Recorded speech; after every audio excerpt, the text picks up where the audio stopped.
Welcome to my YouTube channel എന്റെ വഴികൾ. ഏവർക്കും എന്റെ വഴികളിലേക്ക് സ്വാഗതം.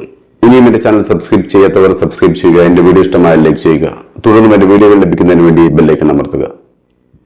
യമനിലെ ഹൂത്തികൾക്ക് നേരെ അമേരിക്കയുടെ ശക്തമായ ആക്രമണം നടന്നിരിക്കുകയാണിപ്പോൾ. ഏകദേശം 19-ലധികം ആളുകൾ കൊല്ലപ്പെടുകയും നിരവധി പേർക്ക് പരിക്കേൽക്കുകയും ചെയ്തിട്ടുണ്ട്. അമേരിക്കൻ പ്രസിഡന്റ് ഹൂത്തികൾക്ക് നൽകിയ മുന്നറിയിപ്പ് ഇനിയും ആക്രമണം തുടർന്നാൽ തീമഴയായിരിക്കും യമനിൽ എന്നാണ്.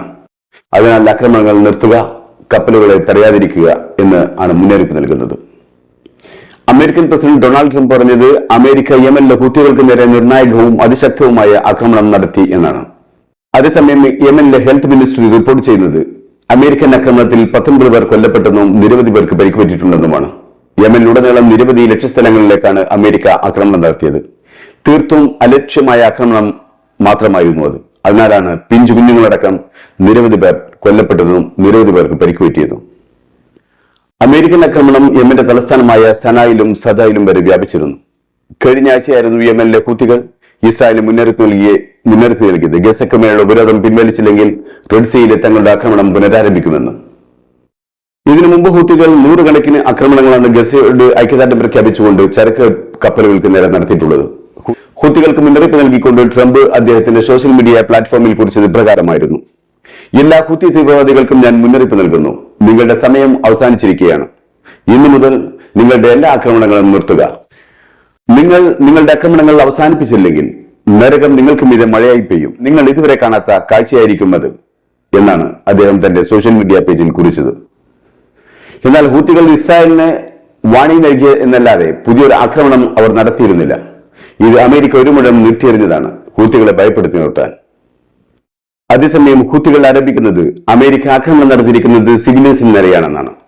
മാത്രമല്ല കപ്പലുകൾക്ക് നേരെയുള്ള ഭീഷണി പർവ്വതീകരിച്ച് കാണിക്കുന്നത് പൊതുജന പിന്തുണ നേടാനുള്ള അമേരിക്കയുടെ തന്ത്രമാണെന്നാണ്. എന്നാൽ മുൻ യമന്റെ ഡെപ്യൂട്ടി ചീഫായ അമേരിക്കൻ നയതന്ത്രജ്ഞന്റെ വാക്കുകൾ ഇപ്രകാരമായിരുന്നു: ഹൂത്തികൾക്കെതിരെയുള്ള യുദ്ധം അമേരിക്കയുടെ തെറ്റായ തീരുമാനം മാത്രമാണ്. കാരണം ഹൂത്തികളെ കീഴടക്കാൻ ആവില്ല എന്നതാണ്. ട്രംപ് അധികാരത്തിൽ വന്നാൽ യുദ്ധം അവസാനിപ്പിക്കും, സമാധാനം തിരിച്ചു കൊണ്ടുവരും എന്ന് പറഞ്ഞതാണ്. യുദ്ധത്തിന് മുമ്പ് നിരവധി മാർഗങ്ങൾ ഉണ്ടായിരുന്നു. ഹൂത്തികളുടെ സൈക്കോളജി നാം മനസ്സിലാക്കേണ്ടതുണ്ട്. ഹൂത്തികൾ പറയുന്നത് ഞങ്ങൾ അമേരിക്കയുടെ ആക്രമണത്തെ ഭയപ്പെടുന്നില്ല എന്നാണ്. മുൻ യമൻ പ്രസിഡന്റ് അലി അബ്ദുള്ള സലായുമായി അവർ യമനിലെ ഹൂത്തികൾ 6 വർഷം യുദ്ധം ചെയ്തു. സൗദി അറേബ്യ, UAE എന്നീ രാജ്യങ്ങളുമായി 8 വർഷത്തോളം യുദ്ധം ചെയ്തു. സൗദിയും UAEയും യമനിലെ ഒട്ടുമിക്ക പ്രദേശങ്ങളിലും ബോംബിട്ട് നശിപ്പിച്ചു. എന്നിട്ടും അവർ പൂർവാധികം ശക്തിയോട് ഉയർത്തെഴുന്നേറ്റ് വന്നു. 17 മാസത്തോളം ഇസ്രായേൽ അവരെ കടലിലും കരയിലും ആകാശത്തും വെച്ച് അവരുടെ ഓരോ ഇഞ്ച് ഭൂമിയിലും ബോംബിട്ട് നശിപ്പിച്ചു. എന്നിട്ടും അവർ യാതൊരു കൂസലുമില്ലാതെ വീണ്ടും ആക്രമണത്തിന് മുതിരുന്നു. ഹൂത്തികളിൽ നല്ലൊരു പങ്കും പരുക്കൻ മലനിരകളിലാണ് താമസിക്കുന്നത്. അതുകൊണ്ട് തന്നെ അവരെ തോൽപ്പിക്കാൻ മിലിറ്ററി തന്ത്രങ്ങൾ കൊണ്ട് പെട്ടെന്ന് സാധിക്കുകയില്ല.